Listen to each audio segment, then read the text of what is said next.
Racing is the sport of the 70s. And while auto racing gets the biggest share of spectator following, there are avid supporters for almost every kind of speed sport that finds man and machine zooming over land, snow, or water at breakneck speeds. Each type of racing requires an individual set of driving skills, timing, reaction control.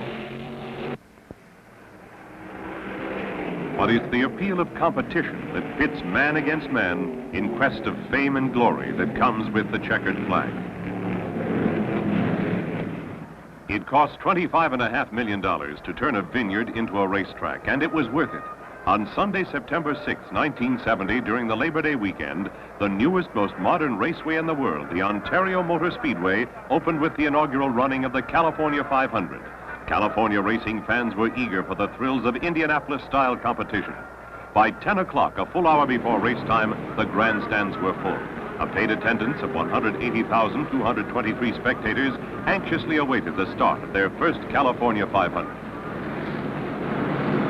Ontario was patterned after Indianapolis with an identical 2.5-mile track, but there are differences. Lloyd Ruby, who has driven more miles at Indianapolis than any other current driver, compared the tracks prior to his qualifying run. It is quite a bit different than the Speedway, although you have 4 turns, the same straightaway, but here you have a little bit more bank coming off the turns and through the short chutes, and it does hold the car a lot better, and that's the reason our speed's up quite a bit more than what it is at the Speedway. It was supposed to have been the same measurements and everything as Indianapolis, and of course the distance is the same, but the banking in the turns is a little bit higher, and the pavement's a little different, and we get a little stickier conditions, so you can run faster. That's why you saw some pretty fast speeds this morning. When Lloyd Ruby qualified at 177, of course, nobody's ever run that speed at Indy. Lloyd Ruby won the coveted pole position with a qualifying run of 177.567 miles per hour. Joe Leonard's 3-year-old qualifying record at Indianapolis is 171.559 miles per hour. Lloyd Ruby and Art Pollard called it right on. Ontario is faster. Here they come. The pace car pulls off, and 33 of the fastest qualifying cars look for that green flag to start the inaugural California 500. And there it is.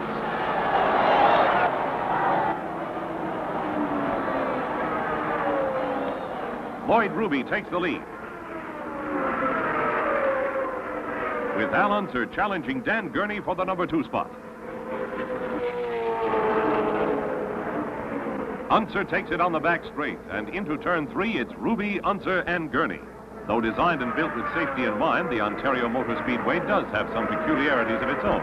Roger McCluskey talked about turn 3 before the race. It is a little unusual from what we've run on in the past, and the reason for it is the rear straightaway is elevated 25 feet higher than the front straightaway, so the fans can all see the complete racetrack. What you run into as you go into 3, you drop down slightly. In other words, the turn, instead of being up flat, just kind of banks off and drops just a little bit. So when you go in, the turn is kind of go over a little hump and then down in the turn, and it's just something that we're going to have to get used to. Veteran Jim Hurtubise never completes his first lap as turn 3 claims its first victim. Al Unser grabs the lead from Ruby, who might be having engine trouble. On the 42nd lap, a broken camshaft forces top qualifier Lloyd Ruby out of the California 500. He is the 10th driver to be eliminated because of mechanical trouble. Unser, the leader, makes his first pit stop on the 47th lap. For the next few seconds, the race takes place in the pits. Dan Gurney, running second, now has an opportunity to take the lead.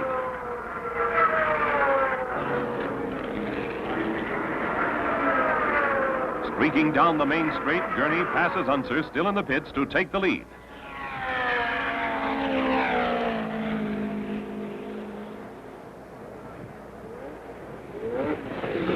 A disappointed A.J. Foyt, plagued since the start of the race, makes his 4th pit stop of the day. He has thus far spent a total of 35 minutes in the pits. Turn 3 takes its second victim out of the race on the 98th lap as Dan Gurney crashes the wall. The uninjured Gurney climbs out of his car and out of the race.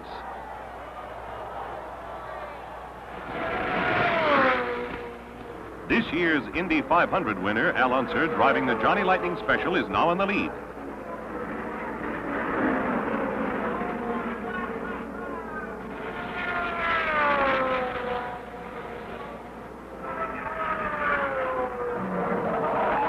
On the 169th lap, turn 3 chalks up its third and final victim of the day as Joe Leonard blows a tire and spins off into the infield.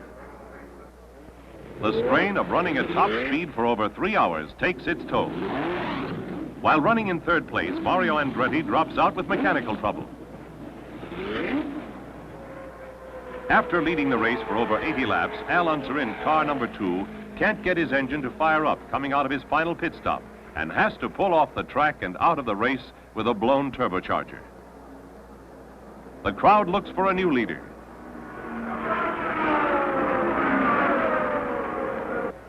Leroy Yarbrough of stock car fame takes the lead, driving car number 32 for the former world champion Jack Brabham.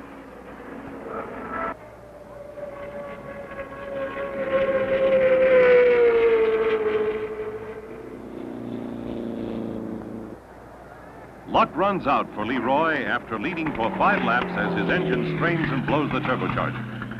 With Yarbrough out of the race, Art Pollard, number 64, takes the lead, with Jim McElreath in Foyt's backup car number 14 running second. A.J. Foyt crashes the wall with only 5 laps remaining in the race. If the race continues under the yellow caution light caused by Foyt's accident, the cars will be required to hold this position and Pollard will win. Foyt, in an attempt to aid McElreath, helps the emergency crew clear the track. And on the 196th lap, the green flag is out and McElreath passes Pollard on the straightaway. McElreath keeps the lead for the last 4 laps, but it's still a very close win. In a race that took 3 hours, 7 minutes, and 22 seconds, McElreath's winning margin is just 2 seconds. But it's enough to place him in the winner's circle and the Ontario record book.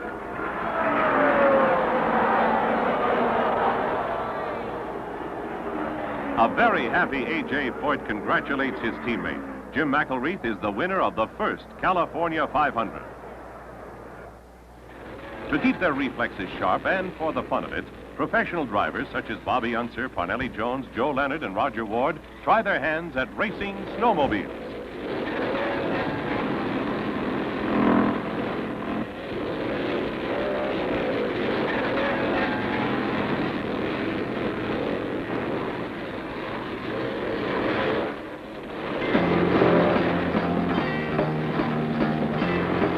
Racing a snowmobile at speeds that can exceed 100 miles per hour over a twisting, turning course places exceptional demands on a driver's control.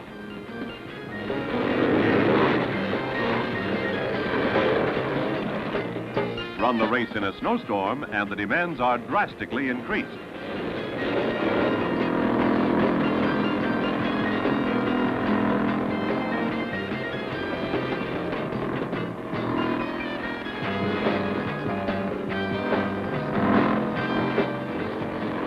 The professional driver races snowmobiles to sharpen his skills and quicken his driver control. Driver control is developed bit by bit from the experience of competing in many kinds of races on various tracks. This control is vital to safe racing and winning.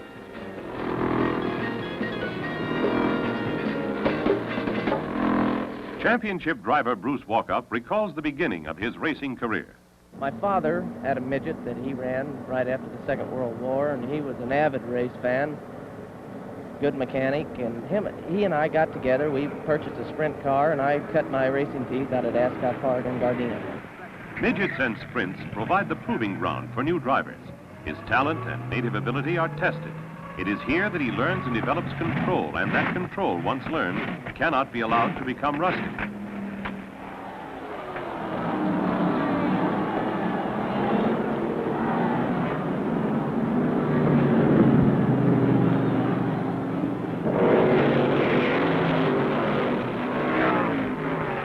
Most champions continue to race midgets and sprints once or twice a year during their careers.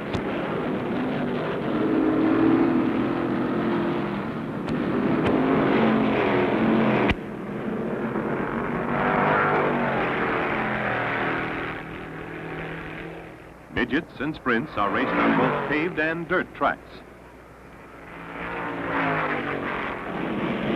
The skill learned on dirt tracks is usually applied on that next step up, on championship dirt cars. If he's learned control, he can take a turn on 3 wheels and maintain his position.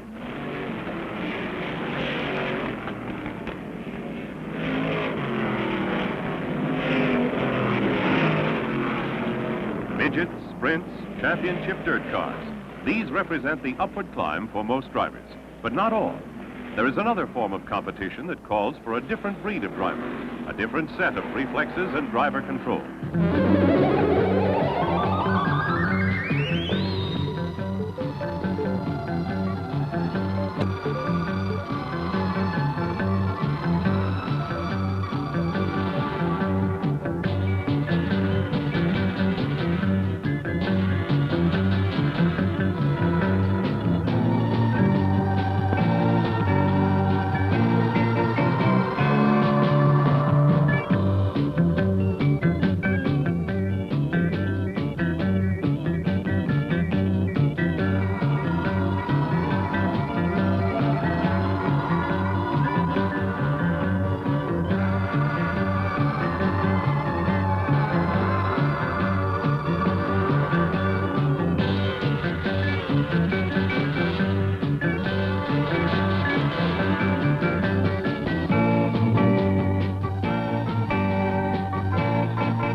Single important element in making a run in drag racing would be the way the driver reacts to the Christmas tree. I feel the most important thing is you've got to get the right light and do your best. Whoever calls the light the best and all, and if you're within, tolerances, you'll win. Move first and still have a green light. Most important element in racing would be your alertness. To run 1/10 of a second under the record, that'd be as fast as you can run without running out of the bracket. The Christmas tree is the unbiased starting line judge. A countdown of 5 amber lights gives the drivers fair warning of the impending green.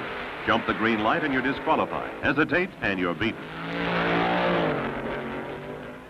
Staging and starting properly takes skill and uncanny reflexes. Too much throttle and the tires spin freely in a display of wasted horsepower. Too little horsepower sends its mount straight up into a nerve-shattering wheel stand. The wheel stand is spectacular, but it won't win the race.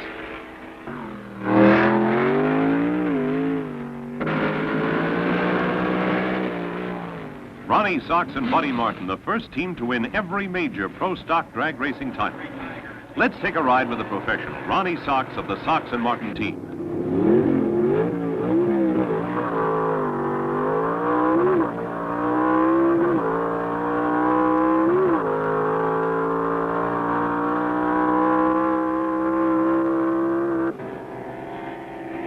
Nobody gets a second chance in drag racing.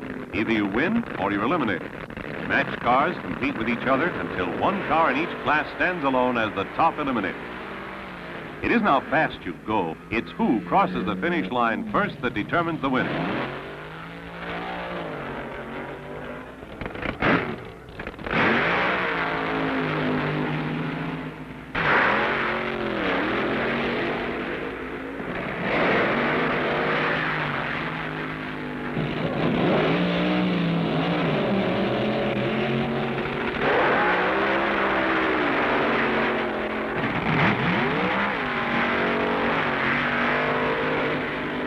The challenge of drag racing is not confined to the drag strip.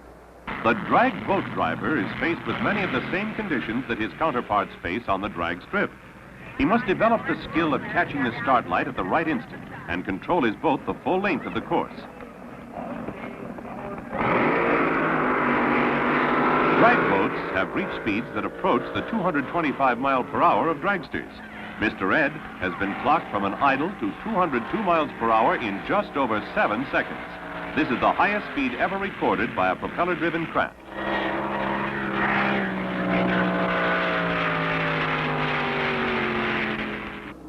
An exciting development has been the flat-bottom inboard ski runabout, a dual-purpose sports car of the boating world.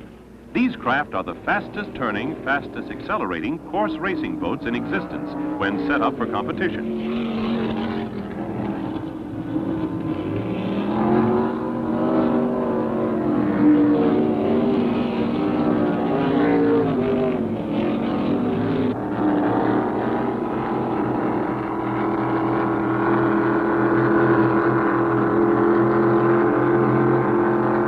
Super Stocks and K Runabouts are the top classes where the dueling in the turns rivals that of a Can-Am Cup road race.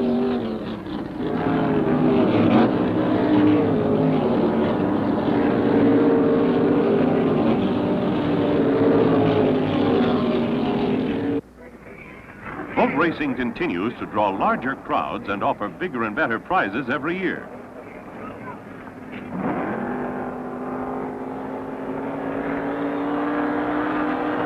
Traveling at speeds of 200 miles per hour on the water is quite a contrast from the 200-plus mile per hour capability of the Can-Am car. But driver skill is still the name of the game. These cars, which are classified in a Group 7 sports category by the Sports Car Club of America, are among the fastest sports cars in the world, and they attract leading professional race drivers from this country and abroad.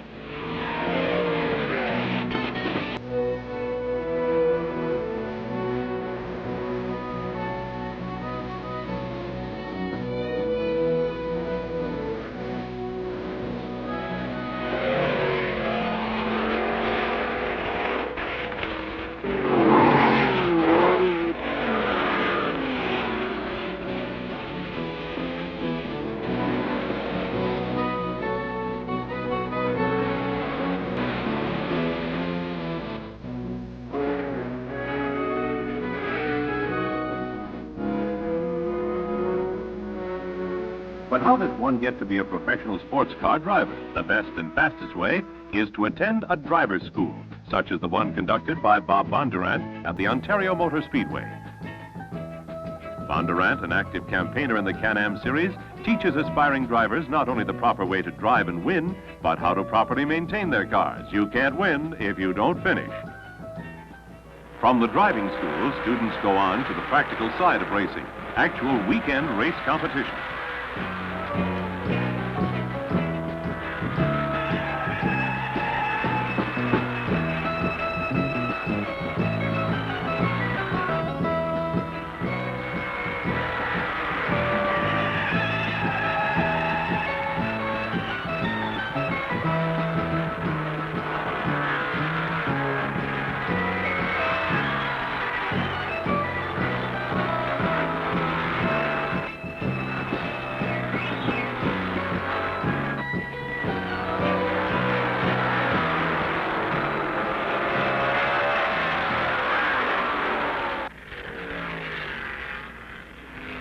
Some can't keep up the pace and give up, while others go on to become professionals in either the Continental Series or A, B, and C classes of open-wheel formula cars, or the Trans-American Sedan Series, where smaller stock-type cars such as Camaros, Mustangs, and Firebirds compete for a manufacturer's title.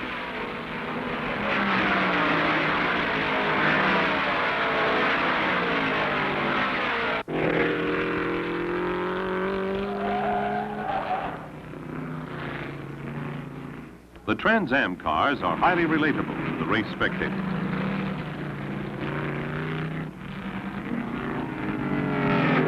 While the Trans Am sedans are muscle-packed for every ounce of speed, they look like the kinds of cars you see on the street every day.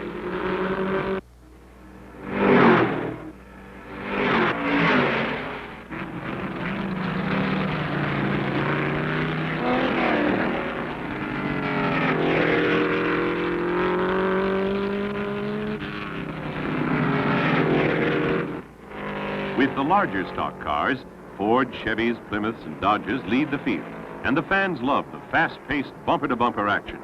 It's pass and go right down to the checkered flag. Stock car racing, which got its start in the Southeast, is a real crowd pleaser.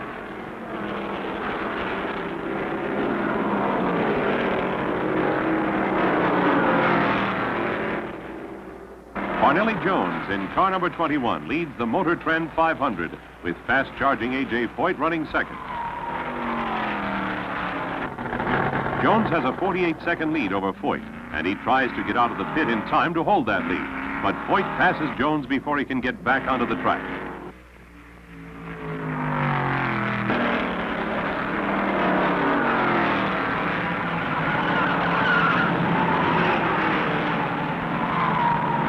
A.J. Foyt, a three-time Indy winner who is right at home behind the wheel of a stock car, won the Motor Trend 500 and is a leading money winner in major USAC stock car races. This desire for mastery, man in control of his machine, has produced a sport in which it is most apparent, motorcycle racing, which has increased in popularity since the end of World War II.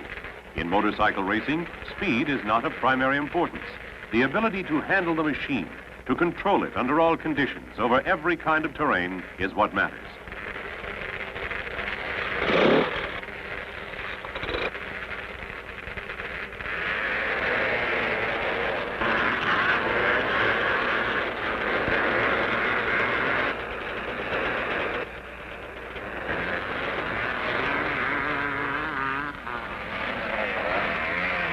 Motocross competition, hill climb events, and hare and hound races are the most popular. Here, the rider must not only beat his opponents, he must maintain a firm control over his machine, coordinating his body with that machine. He doesn't drive a motorcycle, he rides it, becoming a part of it. Motocross and hare and hounds races are held over courses that present hazards designed to test the rider's skill. There are jumps, treacherous soft dirt and sand. And if you can't control your machine, there's a mud bath waiting for you.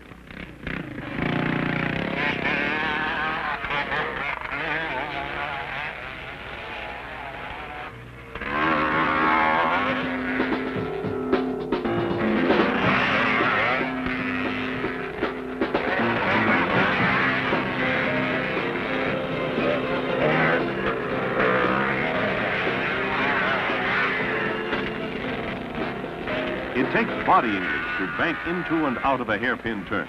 The rider's body works with his machine.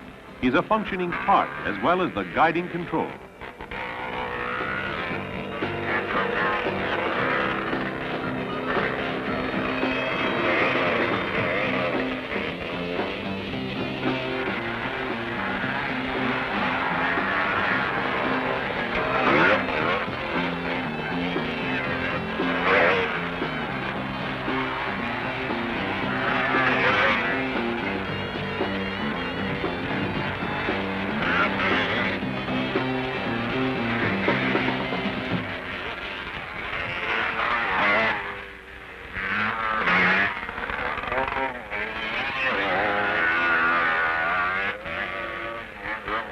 Motorcycle racing, for the most part, is racing for the pure love of it.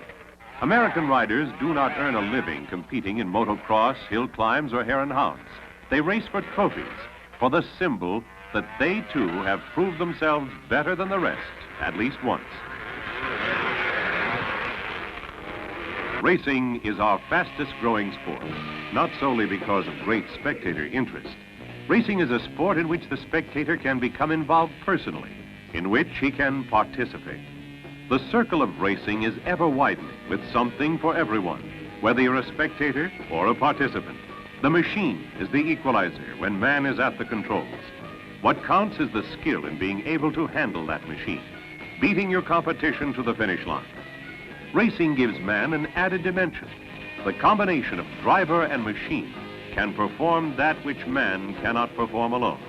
For a few moments in time, man can reach beyond himself.